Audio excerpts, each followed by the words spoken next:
sobre todo porque la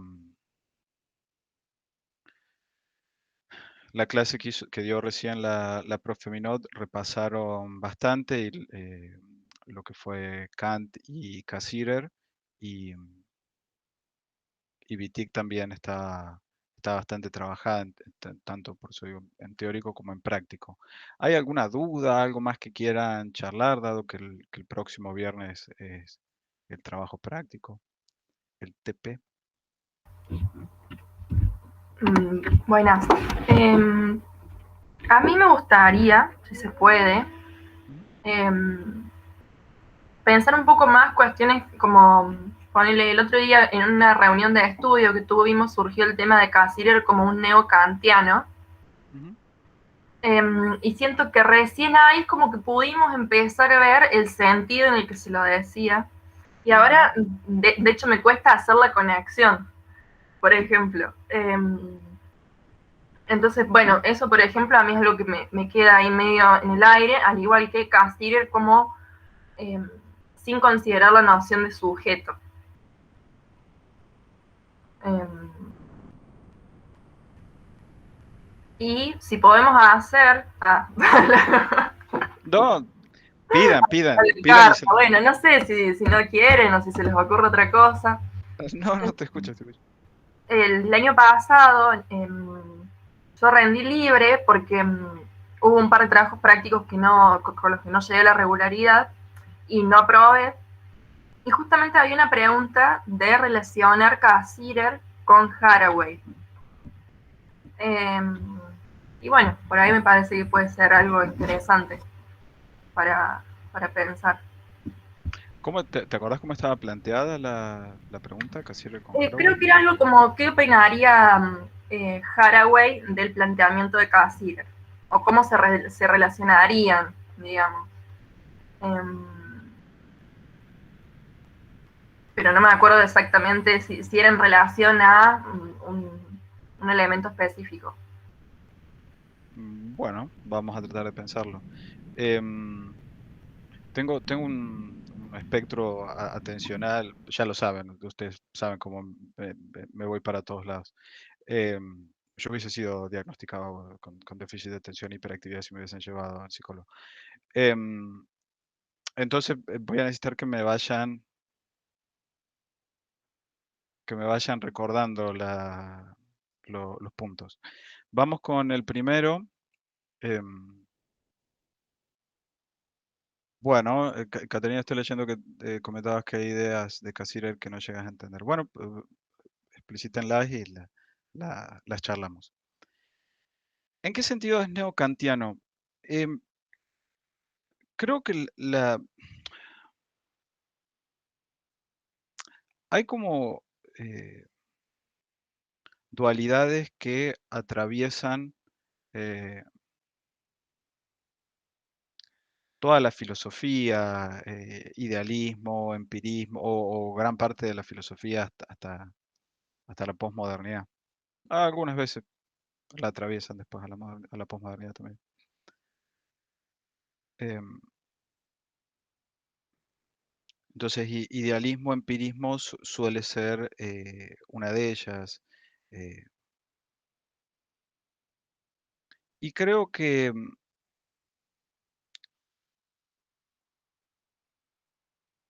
el aspecto es entender, creo que le puede brindar muchas herramientas o ser muy claro, es el de bases para una filosofía política del psicoanálisis. Eh, Cassirer es contemporáneo de Heidegger. De hecho, hay un congreso eh, en el que se enfrentan los dos grandes y, y marca un poco el triunfo de Heidegger y cómo la filosofía continental de esa época va a ir a partir de ese momento, por una línea más heideggeriana. Entonces, la cuestión con Cassirer es kantiano porque, por dos cosas inmediatamente, una tiene que ver con la otra. Porque busca condiciones a priori del conocimiento. Los conceptos, como en Kant, son previos a la experiencia y de hecho la posibilitan.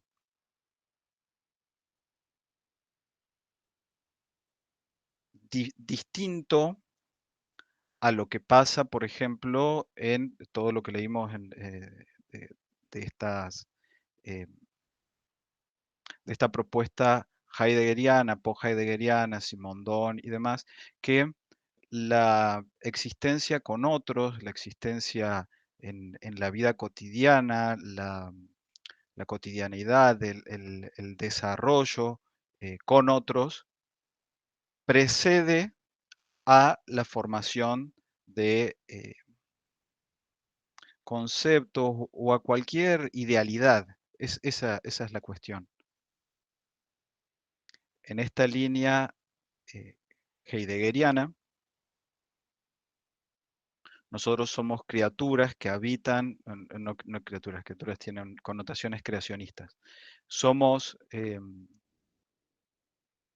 entes, podemos decirlo para ponerlo en términos heideggerianos, somos entes que eh, estamos insertos en un ámbito, en un contexto específico.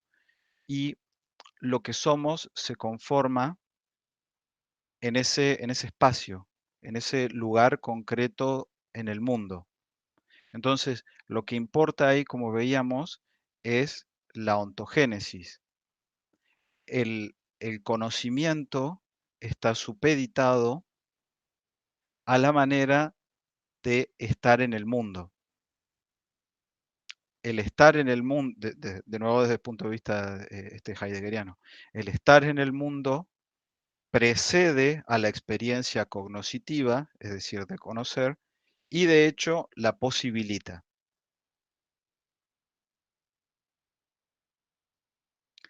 Por el contrario, lo que interesa en una línea kantiana es el conocimiento, concretamente validar el conocimiento y cómo tiene lugar el saber en la ciencia. O sea, mediante la validación del conocimiento, validamos también a la ciencia. ¿Se ve ese gesto que es de alguna manera común a, a Kant y a Cassirer?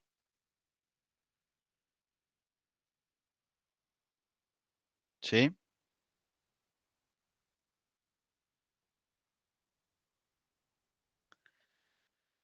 ¿Alguien más? ¿Sí? ¿Se ve? ¿Se entiende? ¿Hace falta que Me, aclare más? me parece interesante pensar como esta idea de el concepto como punto de partida, ¿no? Ujú, Que tiene Cassirer. O sea, que en sí lo está poniendo en primacía, ante todo. ujú. Exactamente.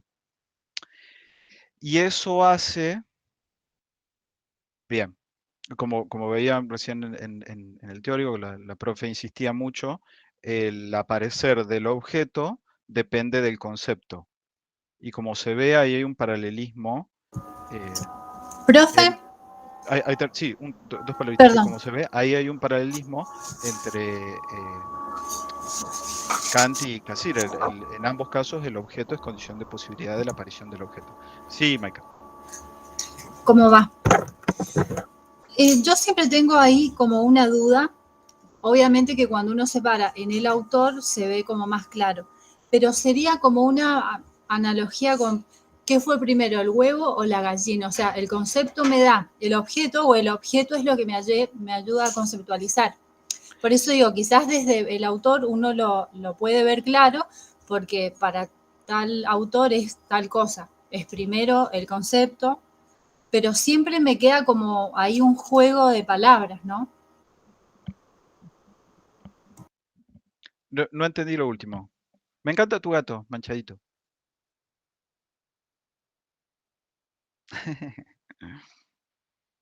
Estás muteada. Estás La muteada. última Ah, parte, sí. ¿cuál, profe? Lo último que dijiste. Me distraje con el gatito también. pero Que me aprender a queda discutir. siempre como la duda, ¿no? Pero a la vez se aclara cuando uno se para en un autor, que qué es lo que se da primero. Claro, pero no entiendo, lo entiendo de manera general a esto, pero ¿cuál sería el problema en este caso en particular? No, no lo llamaría problema. Como Ah, usted venía hablando, me causó como esta inquietud de decir, es como un paréntesis, ¿qué es primero, el huevo o la gallina? O sea, ¿es el concepto el que da el objeto o es al revés? bien, sí, Póngale que fue como una interrupción. buen comentario, está bien, entiendo. Em, vale aclarar que desde una perspectiva más heideggeriana, todavía eh, no serían objetos, sino pragmas. Las cosas están a la mano. Nosotros operamos, digamos, trabajamos, nuestro mundo es primero a la mano antes eh, que por el ojo o por la vista de estas otras perspectivas. Estoy bastante convencido de que algo nombra en el texto, algo menciona en el texto este de bases para una filosofía. Tengo que encontrar algún acrónimo o algo para ponerlo, porque me da mucha fiaca decirlo cada vez. Bases para una filosofía política del psicoanálisis. Em, entonces, no nos encontramos primero con objetos, porque ya supone de alguna manera una eh, cierta operación cognoscitiva, una posición como más moderna. Entonces nos encontramos con cosas, pragmas, son elementos con los que operamos en el mundo y en un segundo momento podemos llegar a formularlos como objetos.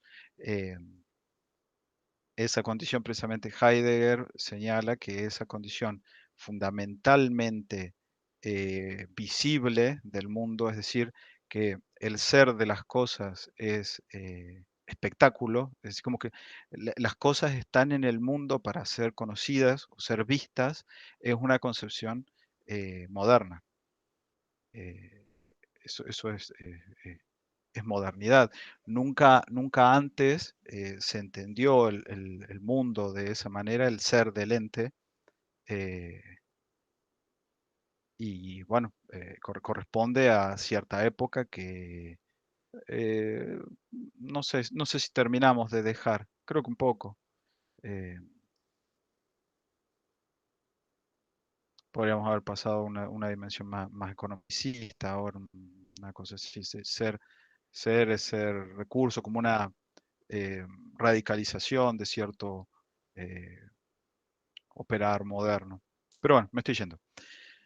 Entonces, creo que es útil entenderlo frente a esas otras posiciones. No que Heidegger sea empirista, es otra posición, pero digo, opuesto a cierto empirismo o a cierto realismo, que el mundo ya está dado en sí. Este énfasis en las condiciones a priorísticas del conocimiento es kantiano, es de raíz kantiana, pero no es estrictamente kantiano porque la aproximación de Cassirer eh, es distinta y, bueno, por ejemplo, tiene que ver con esta cuestión del sujeto. Em, y esto marca también una cuestión muy clara, que es que la, en Kant, como en Cassirer, la ontología, lo que son las cosas, está supeditado a la epistemología, es decir, cómo las conocemos. Por eso en el texto este, Bases para una filosofía política del psicoanálisis, lo que se intentaba era hacer el giro hacia una epistemología basada en la ontología, dejar de, dejar de lado esta concepción de que conocemos el mundo para después habitar en él de determinada manera y verlo exactamente al revés. Primero habitamos el mundo y eso es lo que no necesariamente determina, pero al menos condiciona fuertemente la manera en la que lo vemos o lo conocemos. Ahí está, eh, ahí está el giro de la primacía de la epistemología. Se- Bien, me alegro que lo hayas entendido, María Luz.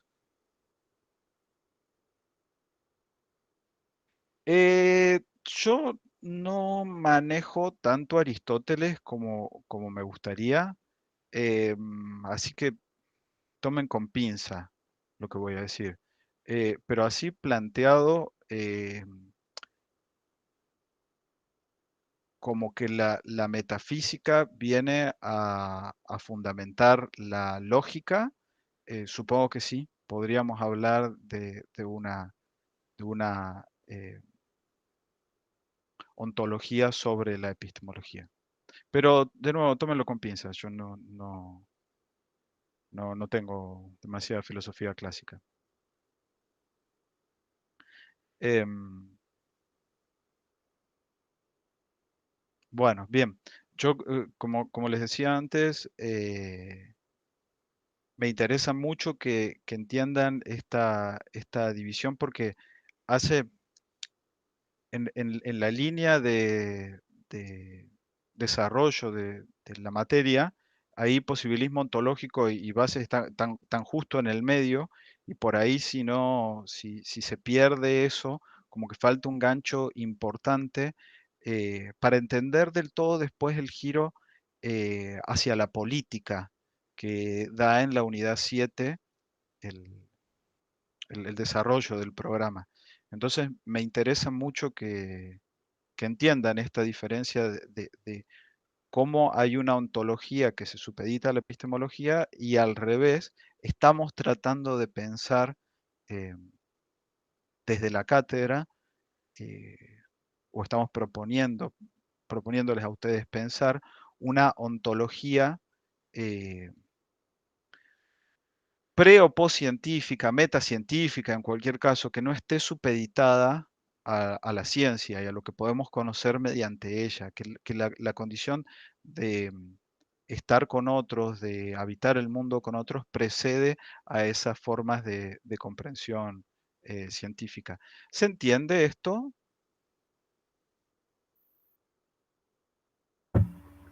Personalmente sí, y me interesa cómo se logra hibridar con la noción neocantiana de Cassirer, digamos, o sea, cómo es algo que se rescata de algún sentido para poder avanzar en esta cuestión de eh, darle un poco más de primacía a la ontología.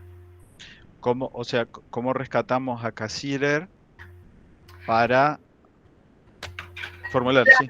Sí, cómo se rescata esta noción de concepto de Cassirer y cómo o sea, creo que desde un punto de vista de la visibilización y tomar conciencia de cómo es que están operando, eh, para darle, bueno, lugar también después a la ontología, pero es muy interesante ese movimiento que están haciendo.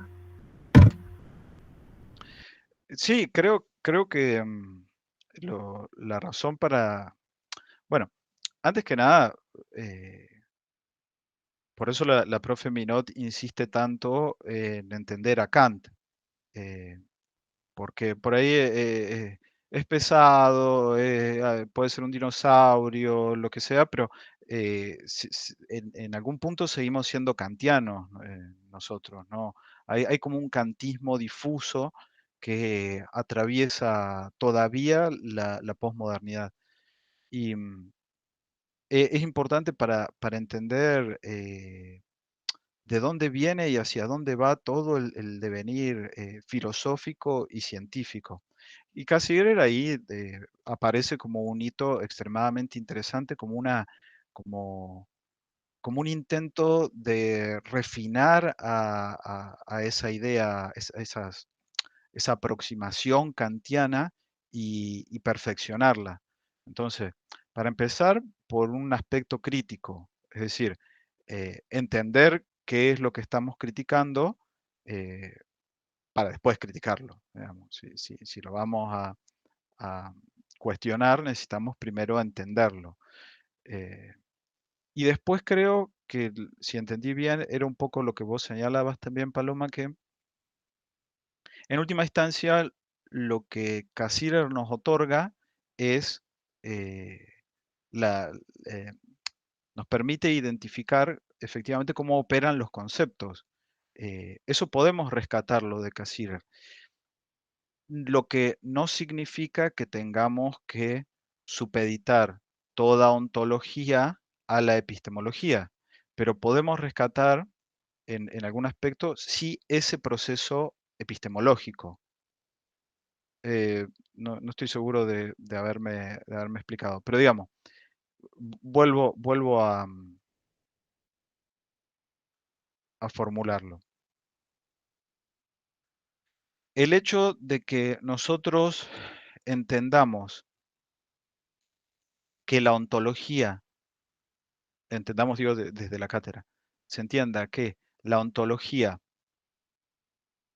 no tiene por qué verse supeditado, subsumida absolutamente a la epistemología, no implica desechar la importancia de la epistemología. Es una instancia que es eh, importantísima al momento que nos encontramos desde un punto de vista científico, porque uno puede proponer determinada mirada ontológica, puede defender la prioridad del estar en el mundo frente al conocer científico, y eso nos puede orientar en términos políticos, existenciales, existenciarios, eh, sociales, metacientíficos incluso. Pero cuando ingresamos al terreno de la ciencia, tenemos que empezar a jugar según sus reglas. No vale desarmar o cuestionar la ciencia absolutamente desde afuera. O bueno, qué sé yo, algún eh, nihilista o relativista extremo, alguien a lo mejor podría hacerlo, pero digo, en la medida en la que uno admite la validez y el interés de la ciencia, tenemos que ponernos a jugar desde dentro de la ciencia. Y ahí es donde podemos rescatar a Cassirer, entender cómo operan los conocimientos científicos, ya no desde afuera de decir, bueno, pero la ciencia está condicionada por juegos eh, de poder, por intereses políticos, por un determinado lenguaje que la atraviesa. Todas esas cosas son cuestionamientos válidos que, me parece a mí, en última instancia, no destruyen ni acaban con la ciencia. Entonces, podemos admitir todos estos condicionamientos que atraviesan a la ciencia y sin embargo decir, bueno, a pesar de eso, le otorgamos un lugar a la ciencia importante, importantísimo a lo mejor, y vamos a valorarla desde dentro. Bueno, al hacer eso, podemos recurrir a Cassirer para identificar ahí cómo están funcionando los conceptos científicos, los modelos, digamos, hacer eh, un cuestionamiento netamente de epistemología de la ciencia sin pretender, sin que eso redunde en un cientificismo o en una ontología supeditada a la ciencia o a la epistemología. Di muchas vueltas, ¿se entendió lo que dije?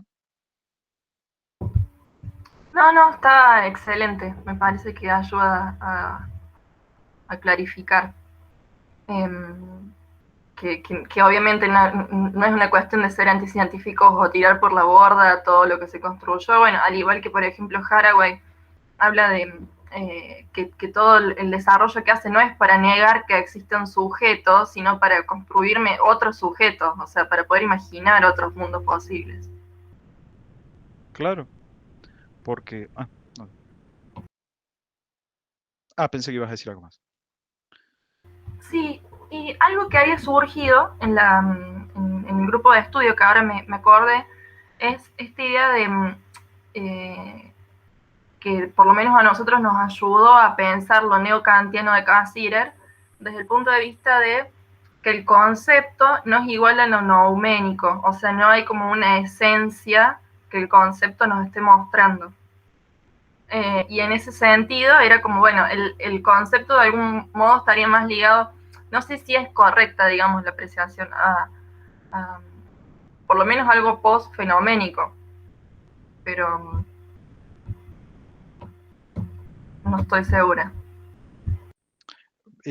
Pero sería prefenoménico en el sentido, por eso es kantiano. Es lo que habilita la aparición de Perdón, cierto objeto. sí. Bien, claro, ya no tenemos esa división tan marcada ahí como en Kant, eh, entre el fenómeno y el objeto, sino que es el concepto lo que habilita la conformación es es preobjeto, podríamos decir, para ponerlo de manera más ajustada el concepto. Y ahí sí, si se quiere, no sé qué tanto se comprometería Cassirer con esa perspectiva kantiana, eh, pero aplicándole Kant a Cassirer, podríamos decir a lo mejor que hay una dimensión nouménica a la que nosotros no podemos acceder, porque en definitiva requerimos de la operación de conceptos para, para conocer. Entonces, no podemos conocer a las cosas en sí, porque para eso necesitamos eh, una determinada operación, ubicarlo, como ya vimos, ubicarlo en una serie, establecer cuáles son las vecindades que aparecen y lo entendemos representando, como explica el texto de series de la profe Minot, representando de alguna manera a una serie. Eh, por más de que estemos hablando de un objeto de 4 patas para sentarse, de plástico, de madera o de metal, en todos los casos estamos hablando de una silla. Eso es una silla. Entonces, podría entenderse que hay algo así como una cuestión nouménica. De nuevo, en Kant es importante para marcar eh, los límites del conocimiento y el hecho de que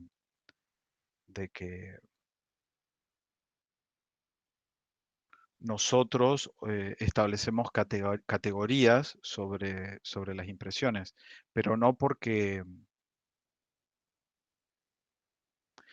bien, ya me comenté, pero no porque Kant se comprometiera absolutamente con la existencia de un mundo al que, digamos, no queda claro que Kant entienda que existe un mundo nouménico. El noumeno ahí sirve más, un poco como Dios, sirve para marcar cierto límite del conocimiento. Em, pero sí, a lo mejor podría pensarse que en Cassirer hay algo parecido, pero de nuevo en este estricto sentido. En el que para conocer necesitamos objetos y nuestro conocimiento llega hasta ahí.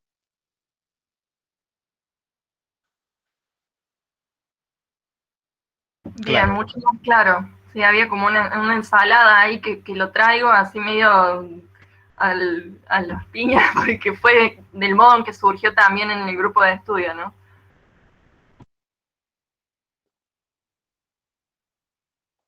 bien, Pero mucho mejor, mucho más claro. bien. Y me parece, volviendo, creo que hasta ahora voy respondiendo un poco a las cosas que estábamos todavía dentro de la primera, se metieron un par de cositas ahí de la primera que habías marcado, la cuestión neocantiana.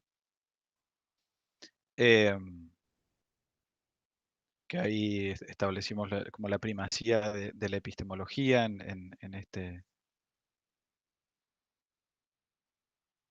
en esta orientación neocantiana. Y si de alguna manera hay una cuestión parecida obrando en el cientificismo, ¿no? Pequeña digresión, muy breve digresión. Pero porque me parece importante señalarlo esto. En el cientificismo ocurre algo parecido, que es que eh, en última instancia la ciencia nos va a revelar qué es lo que existe. Entonces el conocimiento está dado por la investigación científica y, y nada de lo que nosotros hagamos o creamos eh, va a ir más allá de lo que pueda obtenerse mediante la investigación científica. Que cuando se dice investigación científica, eh, se piensa en la física, en la química eh, y en la biología, un poco en ese orden, ¿no? Cuando ya entramos al terreno de lo humano, bueno, la biología. Ese es el conocimiento científico. Sí, claro, la genética. La genética ya más hacia fines del siglo XX, principios del XXI, la neurociencia, las técnicas de neuroimágenes y demás, vienen a establecer de antemano qué es lo que existe. Entonces, lo que existe es lo que podemos conocer mediante la ciencia. Eh, Creo que ahí se ve también parte de lo a lo que me refería antes, como una especie de kantismo difuso que llega hasta nuestras épocas. No es estrictamente kantiano eso, pero como que sí hay una idea de que la ciencia nos va a revelar. Entonces, eh, se establece que el mundo, el universo es determinista, entonces, por lo tanto, no existe eh, libertad para el ser humano, el libre albedrío es una ilusión, y bueno, todas estas cuestiones deterministas, mecanicistas, que todos conocemos de la ciencia ficción y de las series, y de House, también, de House, un grande House. Y cuando digo un grande, digo un ejemplo nefasto, de una parodia nefasta de cierto pensamiento cientificista. No entendí la intervención, Florencia. Fenómeno A.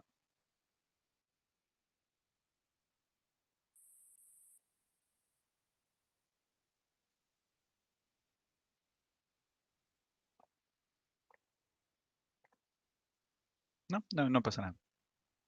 Bueno, vamos a la cuestión del sujeto. A mí me parece,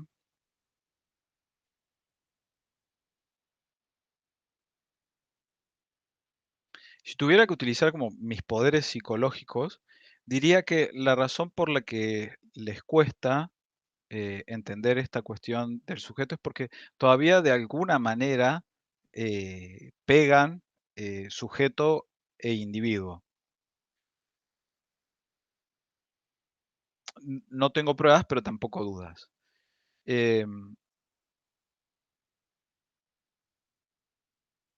Porque la cuestión no es que para Cassirer no haya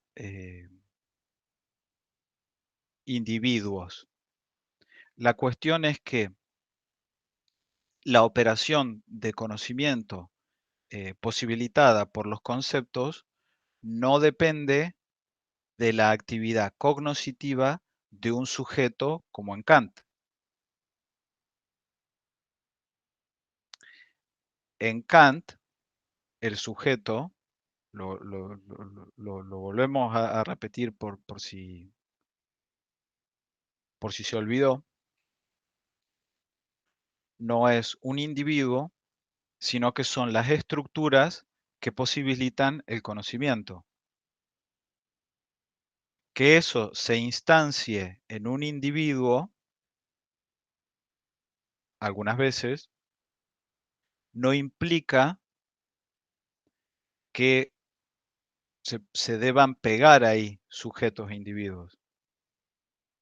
A lo mejor un extraterrestre podría conocer bajo la estructura de sujeto kantiana,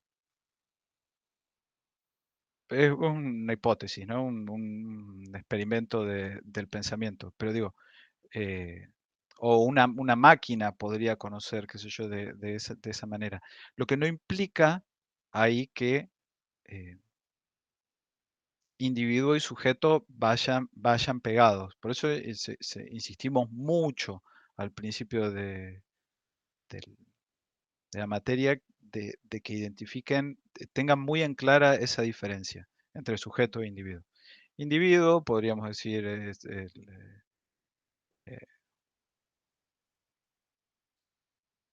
como en términos sociales, como una persona, en términos biológicos demarcados por el límite de la piel, lo que hay de la piel para adentro, podríamos decir muy rápidamente. eh, pero un sujeto no es eso. El sujeto kantiano son las estructuras que habilitan el conocimiento, son formas de la razón. Por eso es la razón. ¿Cómo se conoce? Esa es la cuestión kantiana. Entonces, llevado eso a Kant, no implica que en algún sentido Cassirer no conciba la existencia de individuos, que también los conoceríamos mediante operaciones de conceptos, sino que en la axiomática de la teoría, en la propuesta que él realiza teórica, en su teoría, digamos, o en su propuesta teórica, eh, el sujeto no aparece, no está supeditado como en Kant. El concepto opera eh, mediante el lenguaje.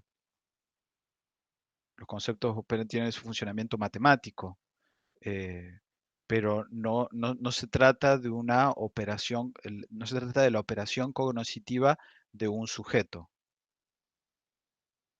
Florencia, en Cassirer no hay sujeto, pero también podría equivaler a que en Cassirer el sujeto es el concepto. Es que no ganamos nada designando al concepto como sujeto. ¿En qué sentido podría ser? eh, no es necesariamente retórica la pregunta, ¿no? No, ¿en qué sentido podría ser un concepto, un sujeto? Yo no lo veo. Yo no lo veo. Profe, ahí lenguaje, como venía diciendo, sería una condición de posibilidad para poder entender un objeto, o sea, para poder dimensionar la existencia de un objeto. Sí, pero de nuevo ahí es por la manera en la que opera.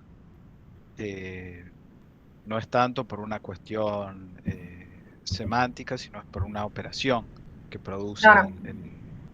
¿sí?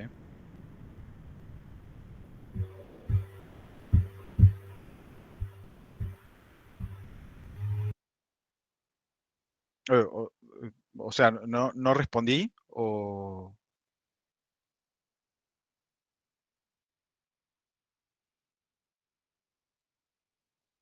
Sí, sí, sí. Bien. Por eso digo, cuando decimos silla, estamos estableciendo una serie de operaciones ahí eh, que está estipulando qué es lo que vale como silla. Eh, a lo mejor estoy hablando de estructuras de nuevo, de cuatro patas que sirven para sentarse, pero si todo lo que, digamos, con el concepto silla designamos todo aquello que sirve para sentarse, una piedra puede ser una silla también. Eh, por eso de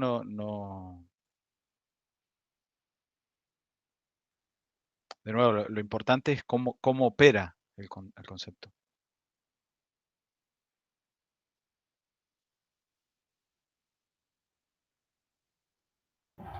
Ahí me surge una duda, ¿no? O sea, si en Kant la razón humana, si este conjunto de estructuras es el sujeto trascendental. Ujú. En Cassirer, ¿no sería también ese sujeto trascendental la razón humana. No sé si lo enmarañé mucho. Porque digo, Kant tampoco es que está entendiendo al sujeto en términos de individuo, sino en términos de operaciones y de estructuras universales. Claro, pero son estructuras que, digamos, eh, establecen un procedimiento, un proceder cognoscitivo. Entonces, eh,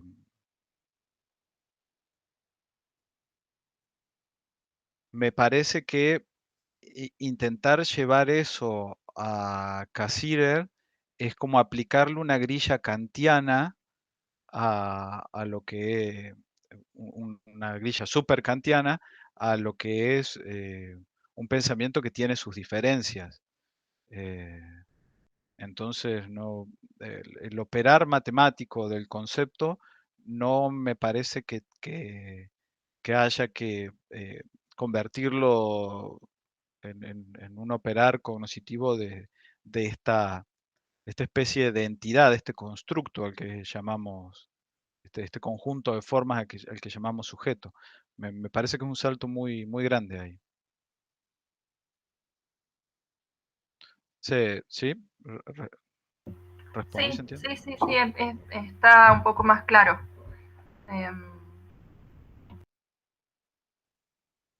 Sigo en ensalada ahí, pero confío en que se va a ir ordenando. Ok, ok. Pero ahora pregunto yo. ¿Creen que esta dificultad se debía a que ustedes están buscando como convertir, que es algo contra lo que advertimos mucho, que no conviertan a Kant en un psicólogo cognitivo, por ejemplo, y porque me parece que la razón por la que se les dificulta es como que tienen que establecer como un agente, como quien conoce, quién hace esas operaciones. Como que a mí me da la impresión de que estarían de acuerdo que lo que se les dificulta es, porque les surge inmediatamente la pregunta, ¿quién conceptualiza? ¿Quién produce el concepto? ¿Quién? ¿O soy yo que estoy proyectando? Puede ser, en principio para mí, digamos, toda esta mezcolanza salió del pensar, a ver, cómo es posible que Cassirer sea un neocantiano, o sea, y entonces ahí ver las similitudes y las diferencias. Eh, Ujú. y bueno, cuando surge lo del sujeto, es, a ver, bueno, si para el Kant el sujeto es el sujeto trascendental, para Cassirer no hay sujeto, bueno, una ensaladowski, pero...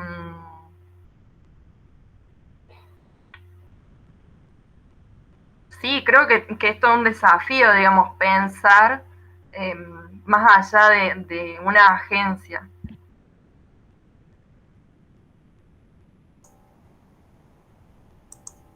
Profe, puede ser que como para Kant el sujeto es universal, es que desde ahí todos vamos a estar de alguna manera teniendo, por una cuestión quizás hereditaria, esos mismos conceptos o esa misma matriz.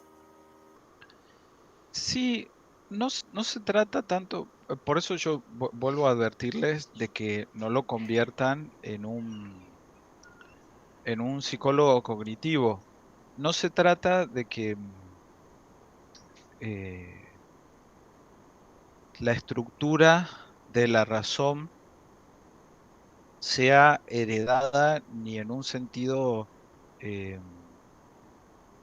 darwinista ni lamarquiano, digamos, no son ni caracteres heredados, ni hay una selección, es casi al revés. Cualquier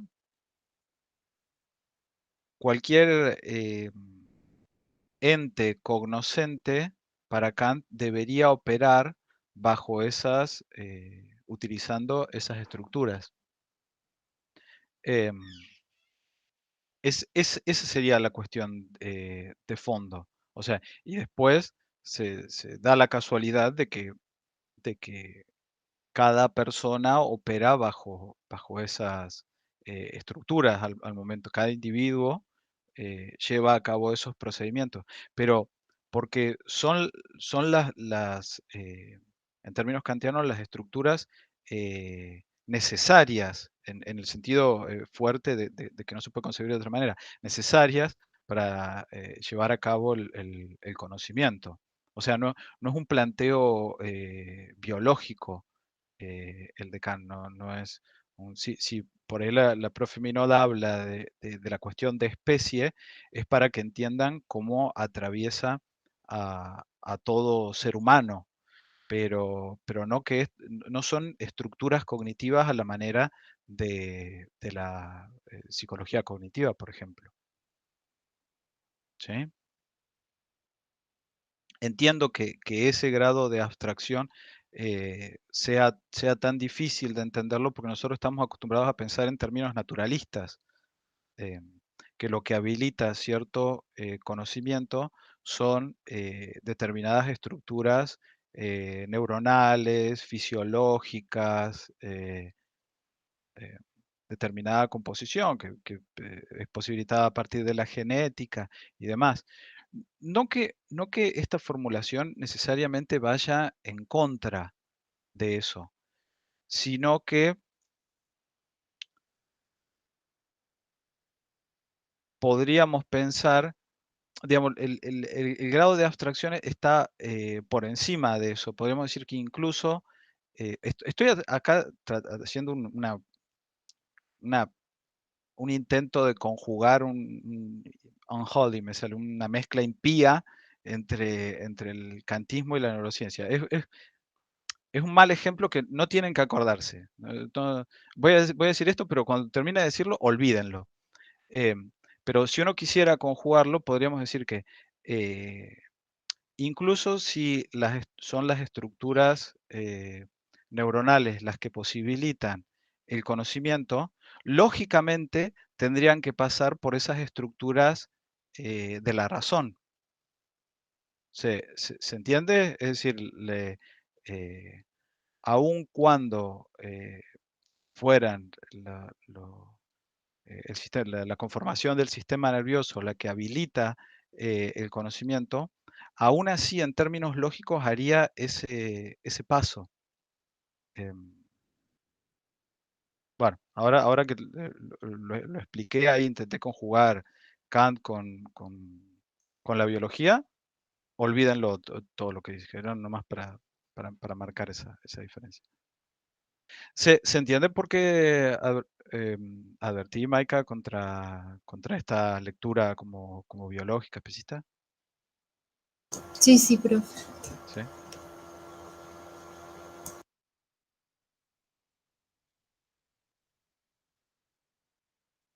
Bueno, vamos a ver los comentarios.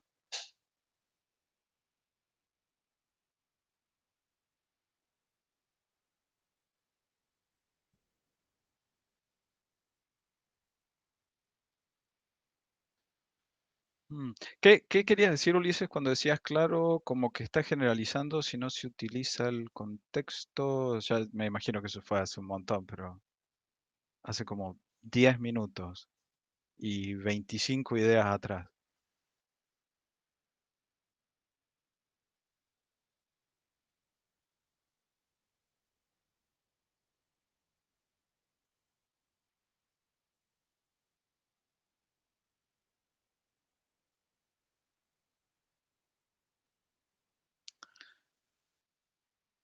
Florencia Caligaris, el profe explicando que no hay sujeto en casilla y nosotros no pudiendo concebir eso.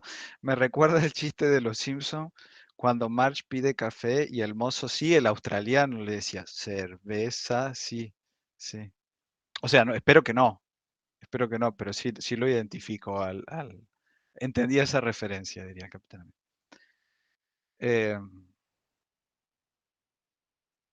por el ejemplo de la silla y la piedra. Está bien. Claro, pero lo que espero que se entienda que lo que cambia ahí es el concepto, aunque estemos hablando en ambos casos de silla, la ley está operando al momento de ordenar esa serie es distinta. Bien.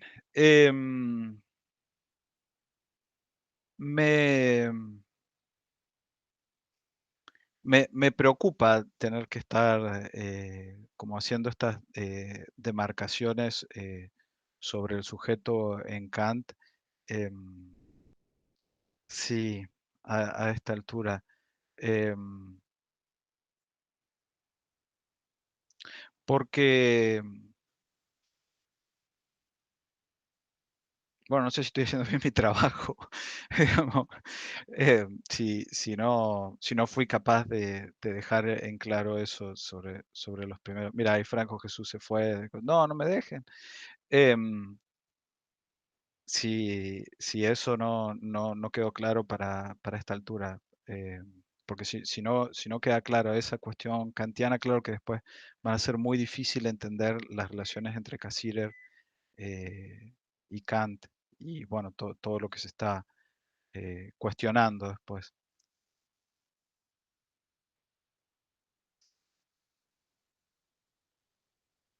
Bueno, bueno, gracias Florencia.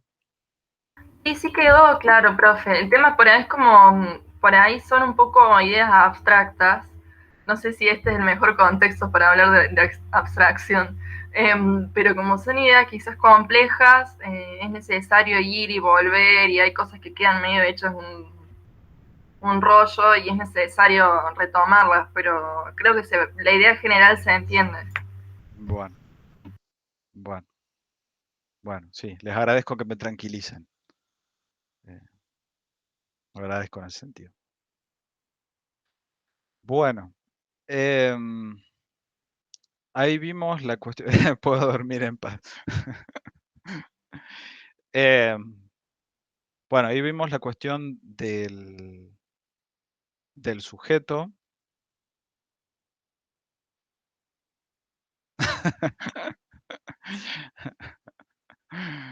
Bueno, me puso contento en el otro video que subí que decía que como que servía bien de guía al momento de con toda la introducción que hice del posibilismo, las diferencias entre ontología y epistemología, que servía de guía y de horizonte de- para la materia, me puso contento. Bueno, ya lo vamos a subir.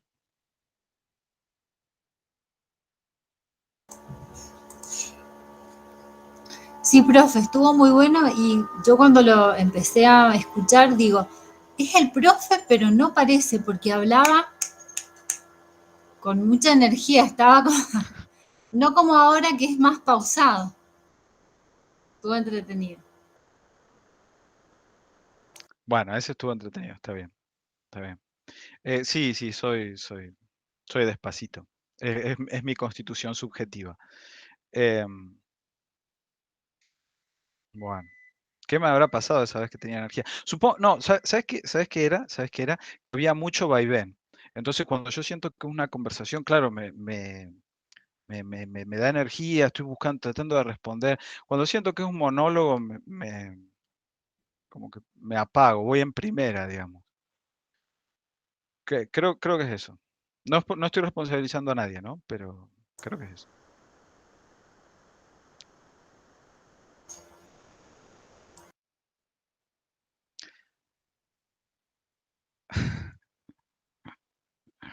Bueno, y respecto de, habría que ver cuál es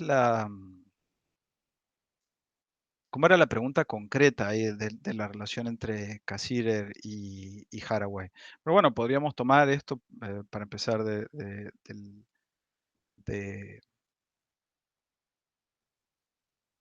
de la diferencia en lo que respecta al sujeto, pero después, oh, qué lindo eso, Florencia, igual esa tranquilidad contagia positivamente. Bueno, me alegro, me alegro, me alegro. Menos mal. Menos mal que o bien mi energía o mi paz son contagiosas. Em,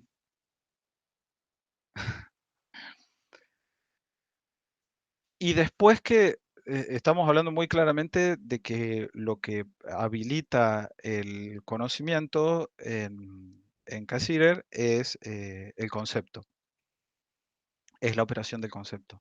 Y por contra, en Haraway hay tecnologías concretas que son biológicas, son físicas, son semióticas, que están operando y conocemos, los sujetos son eh, concretos, tienen un lugar específico y lo que establece que eh, realicemos las operaciones cognitivas desde lugares concretos.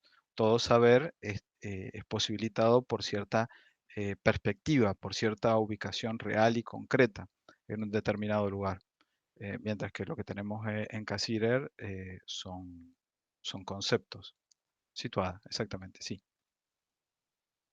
Conocimiento situado. Esa es como la diferencia que se me ocurre o la comparación que podríamos establecer entre Cassirer y Haraway, así sin otra especificidad. Ya encontré la pregunta, bro. Ah, a ver.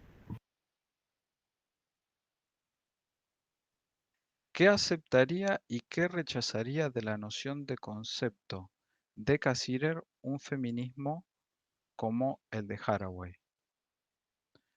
¿A dónde decís que estaba esta? Fue en el final para libres.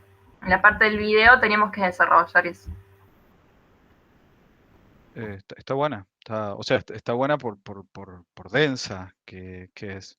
Em, bueno, podríamos en primer lugar decir que es pulenta, sí, me gusta, es pulenta. Me gusta cómo opera el concepto pulenta ahí sobre. Em, estaríamos hablando de una operación más tecnológica, quizá desde el punto de vista de Haraway, ya no sería como estrictamente matemática, sino que, aunque admitiría esa operación, pero Haraway lo vería, me parece, más como una tecnología al operar de ese concepto. Y que dependería, por supuesto, también de cierto lenguaje, que en el caso de Cassirer tenemos una concepción más matemática ahí. eh, y en el caso de Haraway, se trataría de una tecnología semiótica, que en cualquier caso, que en ambos casos está posibilitada por cierto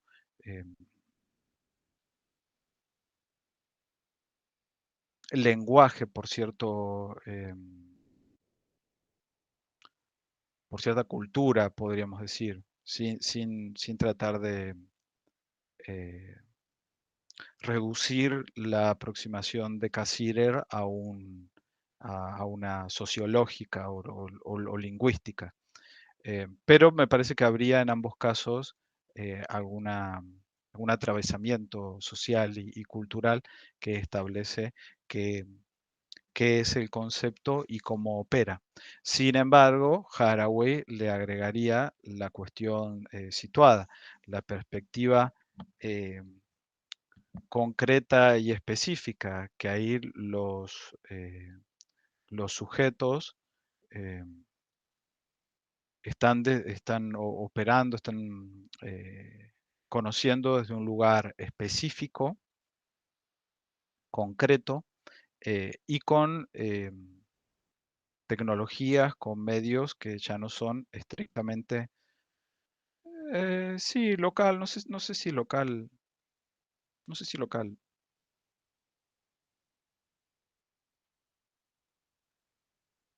Bueno, no entiendo muy bien, Paloma, eso ya te pregunto. Te redondeo la idea. Em,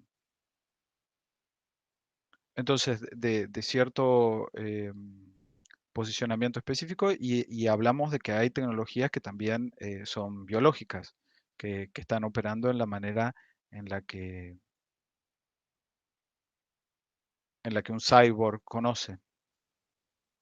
Y después hay que recordar también que el concepto en Cassirer nos da el objeto, pero lo que trata de señalar Haraway es que tenemos que reconocer la agencia también de los objetos, que estos no son estáticos, no son pasivos, sino que de alguna manera también se encuentran, claro, pasivos, se encuentran actuando en el mundo en calidad histórica y porque eh, digamos, los seres vivos tampoco son eh, inertes, pasivos. E incluso cuando estamos hablando de elementos, de cosas del mundo, hay una historia que los atraviesa, entonces ya no son pasivos. Esas son las cosas que se me vienen así a la cabeza como tres grandes puntos que se podrían desarrollar bastante más, ¿no? Pero para responder así rápido. Bueno, bien. Me alegro que puedas descansar. Yo ahora que Florencia me dice que se comprendió bien el concepto de sujeto, creo que también. Claro, y que eso determina, Florencia, que no sean recursos a explotar, que era lo que se hablaba hace un rato con la profe. Sí, podríamos decir que no son recursos que tampoco se pueden agotar en términos cognoscitivos, pero la cuestión era justamente cuestionar la designación del mundo en calidad de recurso también. Que eso, por supuesto, también está en la propuesta de Haraway.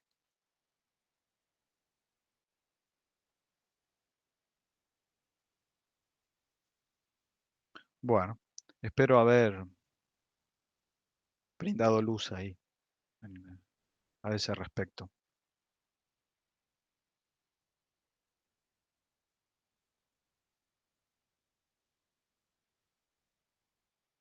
Ah, bien, ahí entendí lo que decías, Paloma, con la responsabilidad implica una operación conceptual. Claro que tenemos que hacernos responsables del lugar desde el que conocemos, a eso te refería. Bien. Bueno, em, espero que Cassirer esté un poco más claro ahora. No sé qué otra duda tienen para el práctico.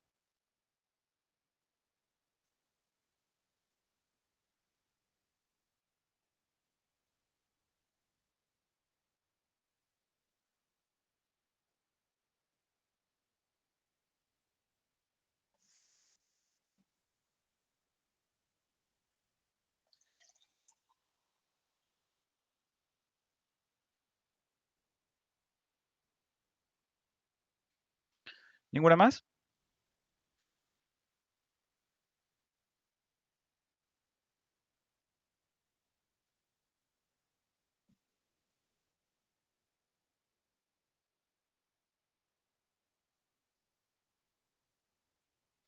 Bueno, la cuestión con la dialéctica trascendental es que estas ideas también eh, se configuran como conceptos, nada más que son conceptos que no tienen base fenoménica, y ahí es donde la razón se pierde.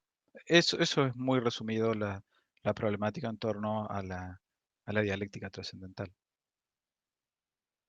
Esa capacidad de síntesis, muy bien, Franco.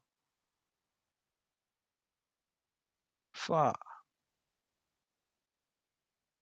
Ya está, no hace falta que no, léanlo igual, ¿no? Léanlo igual.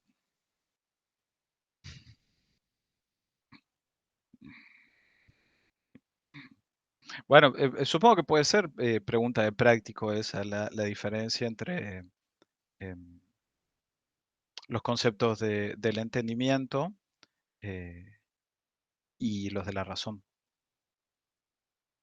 Supongo que puede ser pregunta de práctico. Así que ténganlo en claro a eso. Que unos habilitan el conocimiento y otros representan el extravío de la razón. Linda palabra, extravío. Me gusta. Bueno, yo tenía otra idea completamente diferente para el práctico de hoy, pero supongo que lo... Sí, la razón se vuelve loquita, es buenísimo. Em, María Luz Jiménez, bien áspera esta unidad. Em, yo creo que no son tantas ideas como por ahí. Me parece que a lo mejor son ideas difíciles, digamos, entender a la posición de Cassirer, pero a Kant ya lo tienen bastante eh, masticado, al menos como las ideas básicas. A lo mejor si no se lo entiende en profundidad a Kant, sí entienden dónde se posicionan los conceptos, en tanto de categorías, y después de ahí la diferencia con Cassirer, las implicaciones políticas de Wittig. Me parece que no son, entiendo que sean ideas complejas, pero me parece que no son tantas como en otras unidades.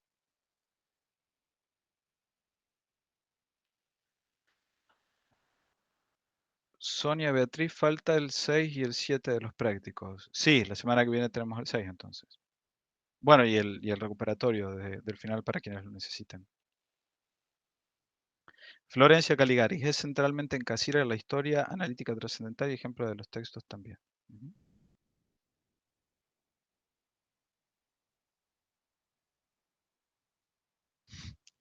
Paloma Hernández. ¿Qué tenía pensado para esta clase? Hice un extravío de la razón con preguntas rosqueras. Y no, pero ahora no quiero, ahora me lo quiero guardar, sí, porque tenemos muy poco tiempo, ahora 45 minutos. em, y más vale lo guardo para el próximo, para... Sí, sí, no, ahora no quiero, no, ahora no quiero comentarlo. Mm, Tendrán que venir al que viene, si no, no se sacará. Es más, no lo voy a subir tampoco al que viene. Así que si quieren saber de qué se trata, van a tener que venir.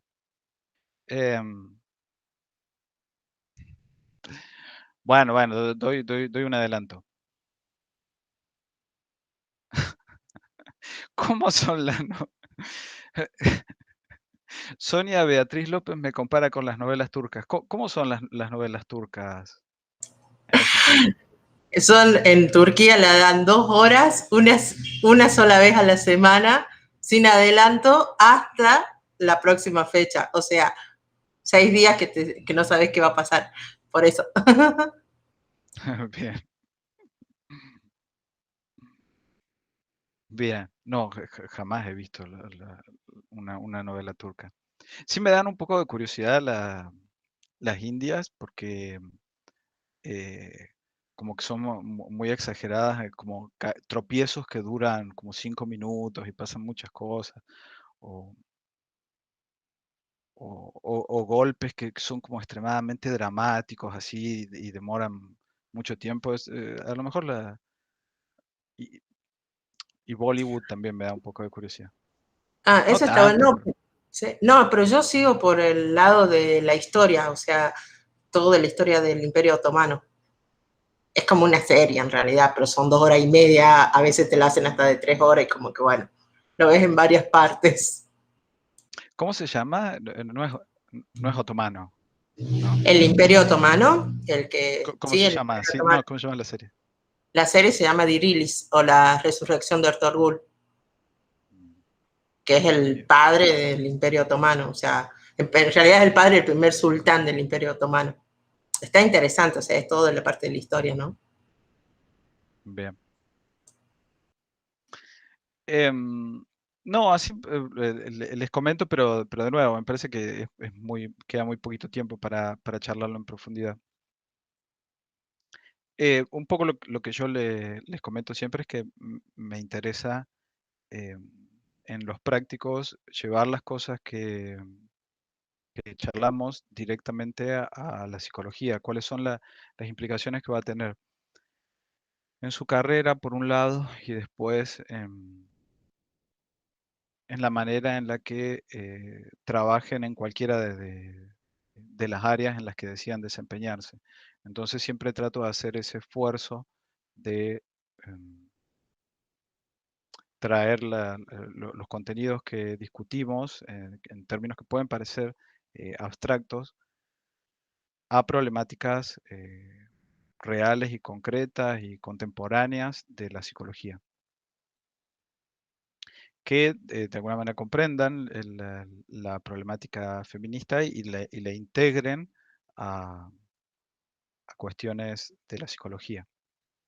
Entonces, se me ocurría hacer una especie de revisión por ciertas concepciones clásicas de la psicología y ver cómo podemos resignificarlas a partir de los contenidos que hemos desarrollado hasta este punto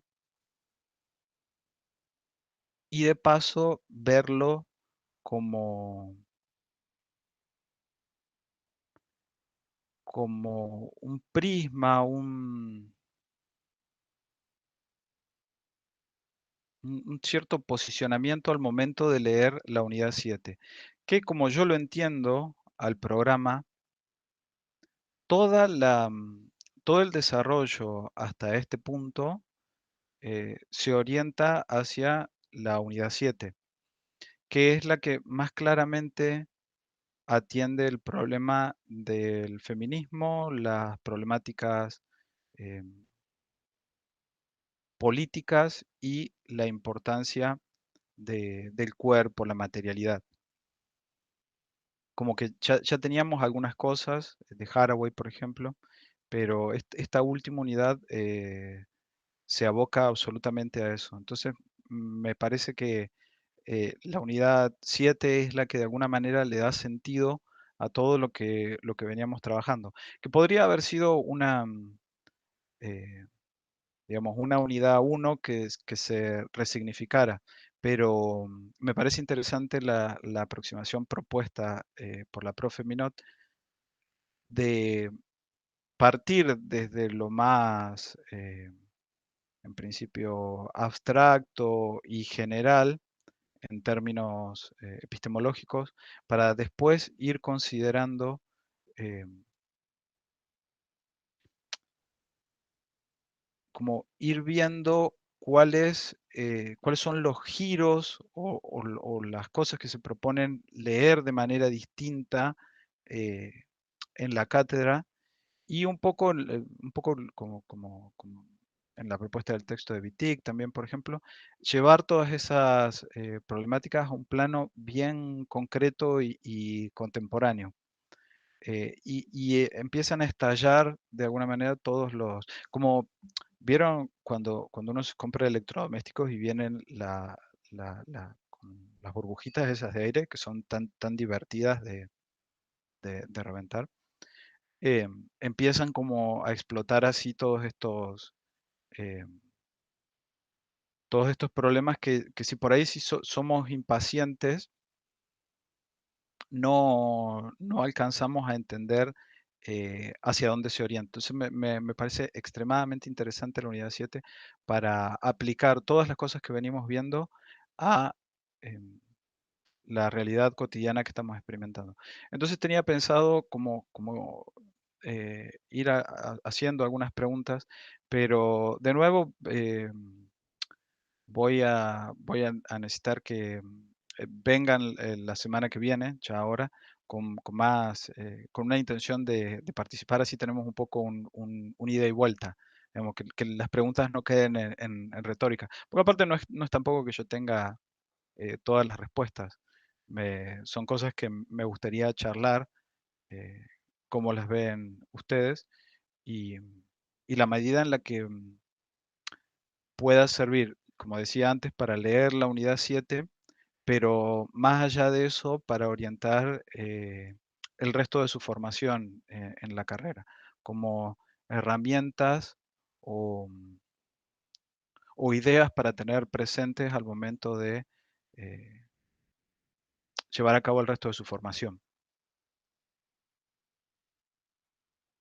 A ver qué me decían. Maika, ¿de micro a macro o viceversa?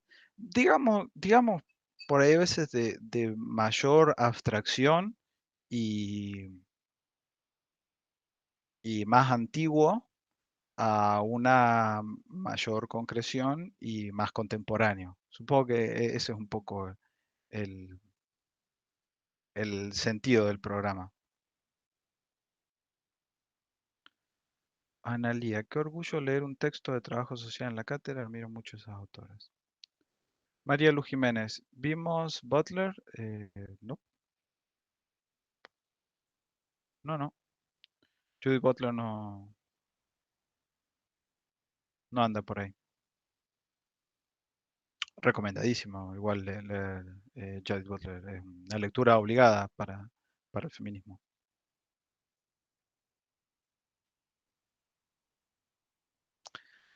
Bueno, no, si no tienen ninguna otra duda, me parece que dejamos acá y les pido que vengan para la próxima con ganas de charlar. Total, como ya hicimos todo el repaso ahora, ya para el viernes que viene se hace rápido, se lee en 2 patadas.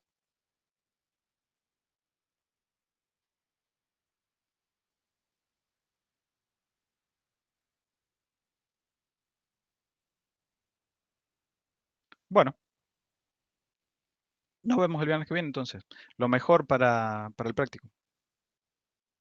Muchas gracias, profe. Buen fin de.